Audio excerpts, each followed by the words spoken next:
Today on Wildlife Nation Expedition Florida, we embark on a journey through the many ecosystems of Florida to spotlight the heroes committed to saving them. From a school training the next generation of environmental stewards to springs home to amazing turtles, we'll span the ocean depths to revitalize coral reefs and venture into the night to tag gigantic hammerhead sharks. We've got hooks in the water, we got teeth in the water, we got a hammerhead in the water.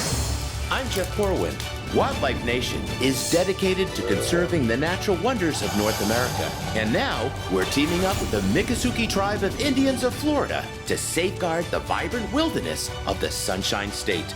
We'll explore this region's diverse landscapes and extraordinary creatures as we work alongside the passionate conservationists dedicated to protecting them.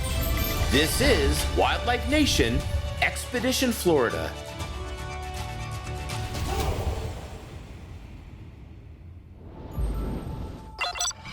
In the heart of the Everglades lies a place of learning unlike any other. The Miccosukee School is a beacon of heritage and education nestled within a vibrant community. These students are not only mastering the essentials of academia, but are becoming stewards of an enduring legacy. Friends, welcome to a day in the life of a Miccosukee High School student. We're here at their incredible school in the community. So this is Secretary Osceola. It's more than just reading, writing, and arithmetic. It's about cultural experiences. Yeah, that's correct. With our school, everything is culturally based, so we can impart our culture along with modern teachings, you know, arithmetic and stuff like you mentioned. But what you're seeing Randall here do, he's making a gig, and this is something we use for survival out here, our ancestors, so we could get food. Something as simple as that. But it's an important survival skill, so we try to pass this stuff on so that way they always know how to take care of themselves and take care of each other. Our incredible journey of Expedition Florida with the Miccosukee community, it's not only about the hands-on conservation, but it's that cultural component.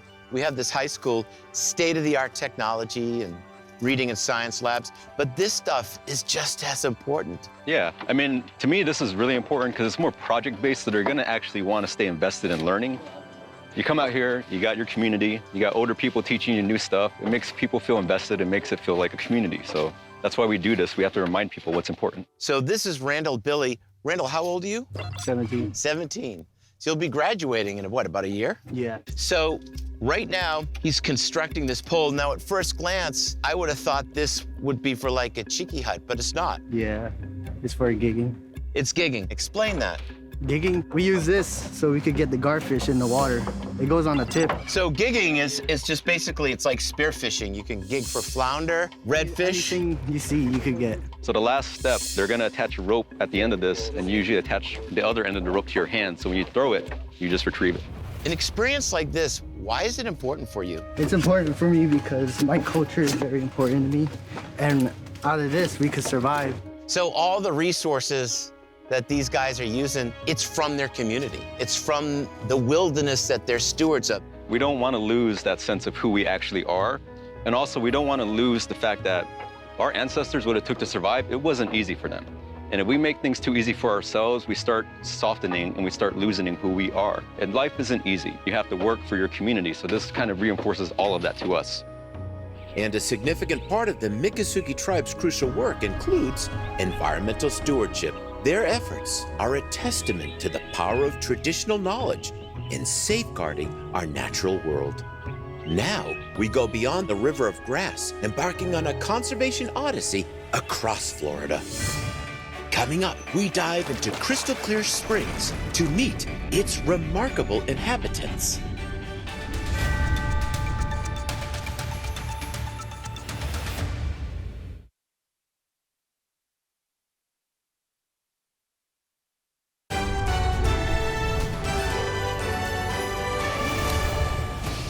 I'm on a conservation odyssey through wild Florida. My journey has brought me to these crystal clear spring waters, a sanctuary for some of the most fascinating creatures on Earth. Bill, you ready to do this? I'm ready. Awesome. Guys, I'm so excited about our next Expedition Florida adventure because it's brought us to one of my favorite places on Earth.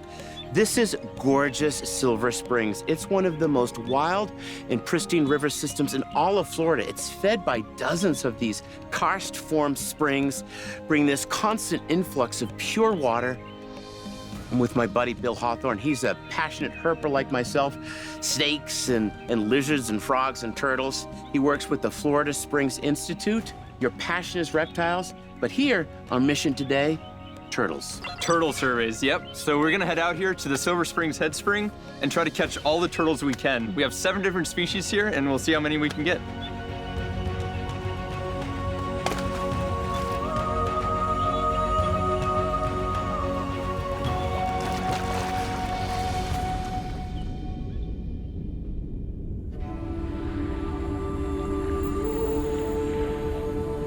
This is incredible.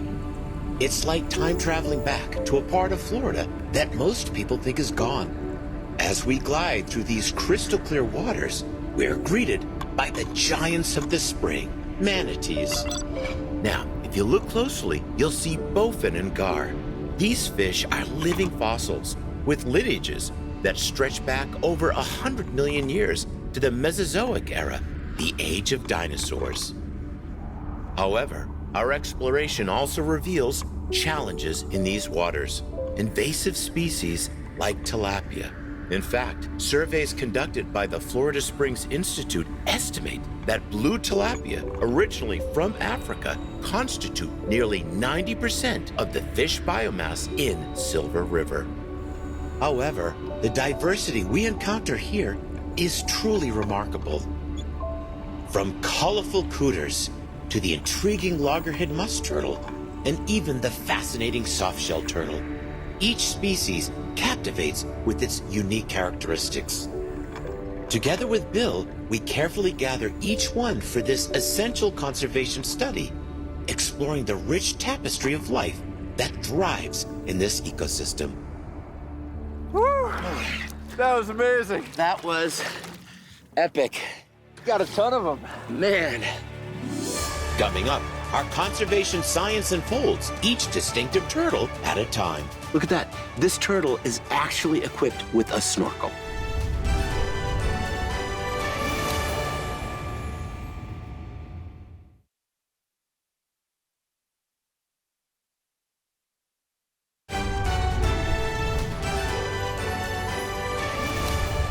I'm on a conservation odyssey through Florida. After an exhilarating dive where we collected 5 distinct species of turtles, our crucial conservation study continues. So, doing stuff like this, guys, I feel like a kid again.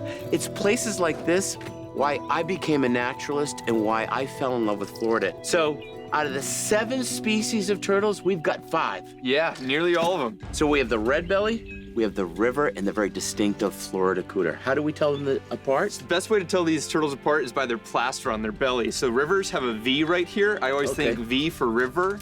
Florida cooter has an all yellow plaster on. Florida's the sunshine state, all yellow. And then red belly cooter has the red plaster on. Even though these are 2 different species, the Florida and the river cooter, we can see the difference between the males and the females, which is so awesome. So this is a male right here, and you can tell because if you look, these really, really long fingernails. So the males will use those long fingernails in courtship. That's correct. Yes, the males will go right up to the females. They wave their fingernails just like this, and that stimulates her for reproduction. With precision and care, we measure each one, gathering important data, not only to save these turtles, but the ecosystem they call home. And then we have this awesome species of turtle. These are the loggerhead musk turtle. Yep. Loggerhead musk turtle because they got those big old heads. Just a cool ancient species of turtle. So cool. And last but certainly not least, this is probably one of my favorite freshwater turtles in all of North America. This is the softshell turtle. And you normally think of a turtle having a hard shell, but look at how soft that shell is. Isn't that so cool? If you look at the front of its face, I mean, look at that. This turtle is actually equipped with a snorkel. Its rostrum, its nose has been modified to be a snorkel. So it can sit there at the bottom with its shell completely covered in mud, and then it'll snake that neck out take a breath, and then retract it. And then if it really feels endangered, it has this bottom part that can sort of seal it in, almost like a box turtle. And the only time these soft-shelled turtles spend much time on land is either when they're hatching out of an egg or when a female is laying those eggs. This is the second largest freshwater turtle in North America. So we can actually look at this guy and tell if we've caught him before. Okay. The way we mark these turtles is very special compared to other turtles. Because they have the skin-like shell, we can give them a tattoo. So you can see very clearly, this is turtle number 14. So we can look up exactly when we caught this turtle before. We can see how much it's grown. We can see if it's moved locations, and then we can continue to keep track of it. Bill and I began taking the biometric measurements crucial to this conservation study. It's a meticulous process, especially given the flexibility of these turtles, which adds an extra layer of challenge. Besides their tattoo, each turtle is equipped with a unique pit tag. This helps to track their movement and growth over time. What's also pretty interesting is this is a completely unique study of turtles in this unique ecosystem, but the measurements they do are universal. So we have this matrix of data that we can weave around to know what that information is exclusively to a species, but universally shared. A lot of these spring systems face different threats, and so we can compare the turtles between springs to see how these threats are affecting them. We finish up by recording their weight and noting some final details. One of my favorite species of turtle tells a powerful story. More importantly, it's a connection for us to this amazing ecosystem and the incredible species that make Florida and Silver River such a magical place. Thank you so much. This was awesome. Thank you, Jeff. All right. This has been incredible. This guy.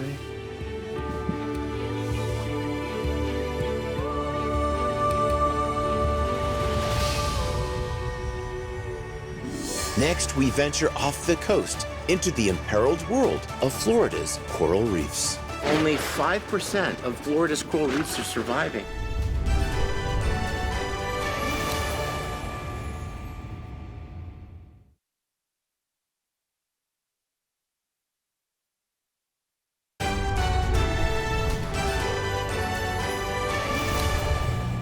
We're on a conservation odyssey through the Sunshine State, and now we venture off the coast to Florida's imperiled reefs, where a groundbreaking coral restoration program is taking place. I think the biggest lesson I've learned in our great exploration of beautiful Florida is that everything is connected. What happens in a remote lake in Florida can have a direct impact on the incredible reefs. And right now we're looking at this incredible conservation project that's focused on saving Florida's reefs. So we know, guys, that the reefs here are in trouble. Jim, how much of the coral reefs are surviving today? I'd say about 97% of the large stony corals have been lost in Florida's coral reef, which is the third largest barrier reef in the world. So it's really devastating to have that impact on Florida. I mean, that's pretty shocking. Think about that. Only 5%, if we're lucky, of Florida's coral reefs are surviving. Aaron, so what has happened? What has caused this environmental catastrophe? So we have a lot of water quality issues here in Florida, and also with climate change and with the ocean warming so much, it's causing these corals to bleach at an incredibly fast rate, and the corals themselves aren't actually able to reproduce and repopulate themselves on the reef anymore. But this is going to be an interesting project because it's about a partnership between a creature and a chynoderm, a sea urchin, that once was very plentiful, all but disappeared, but they are critical, Jim, to the survival of coral reefs. They are the weeders in your garden. So imagine a coral reef as a garden. You're weeding that, protecting your flowers, your fruits, whatever you have. This urchin is one of the grazers that eats that algae that promotes coral growth and settlement. Essentially, these sea urchins, which have disappeared because of a disease we're just now starting to understand, maybe a multitude of factors, they keep this ecosystem tidy. So, Jim, what are we going to do today? Essentially today, we're going to take us all through this sea urchin nursery. We're going to swim through, look at larval settlement collectors, and I'm going to show you different staged grow-out systems, get them one step closer to the reef. All right. Put them on there. Let's do it. The challenge before us is grand. How do we restore Florida's reefs? It requires a multifaceted approach that goes beyond just cultivating coral. It includes the strategic deployment of sea urchins onto the reef. One approach begins back on land in sophisticated laboratories like the one at the Florida Aquarium's Center for Conservation. In this partnership with the University of Florida, biologists meticulously cultivate urchins from gametes until they're resilient enough for their journey to an offshore nursery where they grow in underwater cages and prepare for their ultimate mission.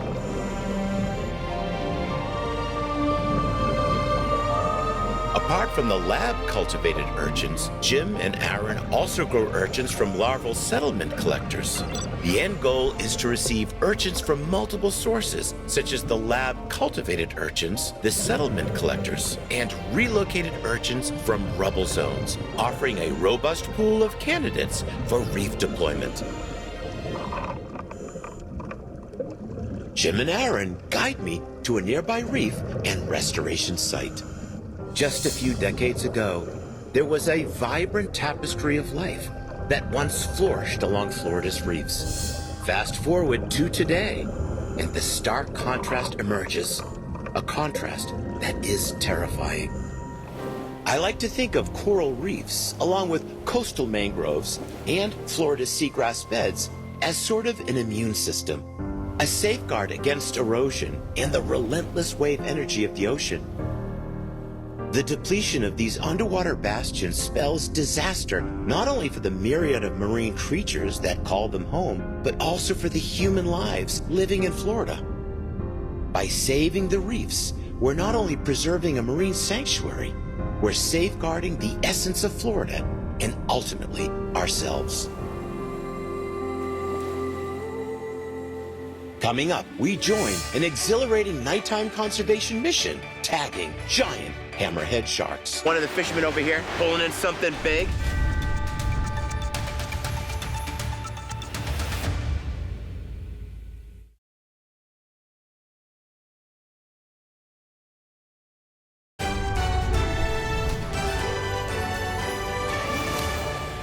As the sun sets on our conservation odyssey with the Miccosukee tribe of Indians of Florida, we find ourselves on the forefront of shoreline shark conservation.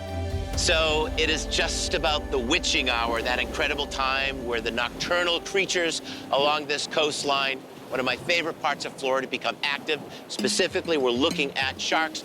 So Hannah, what is our mission today? So our mission today is to tag any sharks that these guys catch and determine how well they do after we release them. And what species are we hoping for? The big star of the show are the great hammerheads. That's the one we're looking for. We're gonna put a satellite tag out on that one and see how well it does after it gets released. But here in Florida, who knows? It could be a bull shark, a lemon shark, a tiger shark. We have a plethora of shark species here. Dan, you bring the angling expertise here. What's your strategy to pull this off? So we fish from the beach. We're gonna use a kayak to take a piece of bait out about 150, 200 yards, drop it in the right sweet spot where the sharks travel, and hopefully we pick one up tonight. Why do you think this work, Dan, is important, the collaboration between science and the passion for fishing? I think the two things work really well together. We catch the sharks, they're looking for data on the sharks, so it's perfect how it comes together. As the Miccosukee tribal community has sent us on this amazing Floridian odyssey, the big lesson we've learned is that everything is connected. What happens, for example, in the interior of Florida can directly affect coastal ecosystems. But my friends, if there's one truly important sentinel species, it would be sharks, the ultimate aquatic canary in the coal mine. So guys, things are getting exciting. One of the fishermen over here pulling in something big. What do you need to do? So I need to be able to get in, get right by that big dorsal fin and put in our satellite tag. That is our objective, is to get that tag in there. If Cass can get a little bit of DNA by taking a tiny fin clip, that's a bonus, but really it's about getting this tag in that animal. Awesome. Fingers crossed. Hannah, do these guys need to worry about when they get in the water with the shark on a line? Because they can kind of manage the shark with that leader, they know where the head's at. So they're trying to get the tail rope on the tail, and that's gonna help control the animal so they can cut the line and I can get the tag in. Probably not gonna be able to land this fish the way it's set up. There's not a really thick mono leader for them to hold on to. Right. So they're fighting against that thin mono, which is cutting their hand. They didn't feel comfortable, they don't want to take a chance, that shark goes back. Hopefully, we'll get another one. A little while later, we get another bite at the apple. Here it is. Yeah, Here it we gotta comes go. up. Shark populations are now under threat from multiple causes, with overfishing posing a significant risk. By tagging sharks caught by shoreline recreational anglers, their aim is to shed light, providing information for better shark conservation. In the end, it is a partnership between conservationists and people who love to fish. So Hannah, this one Odyssey has a tag, right? Yep, so this one has a tag, but not a satellite tag. So this particular incredible hammerhead has a NOAA tag on it. Yes. So we're gonna add our tag to it. All right. It's fine, it's clear. We good? I'm clear. Let's go, baby! Awesome. Good job, Hannah. Woo. All right. We got a tag in a beautiful hammerhead shark. Here she goes. She picked off. Awesome. There Flip she goes. away. Okay, that was a great rehearsal. Now we're gonna put some film in the camera. Try it for real.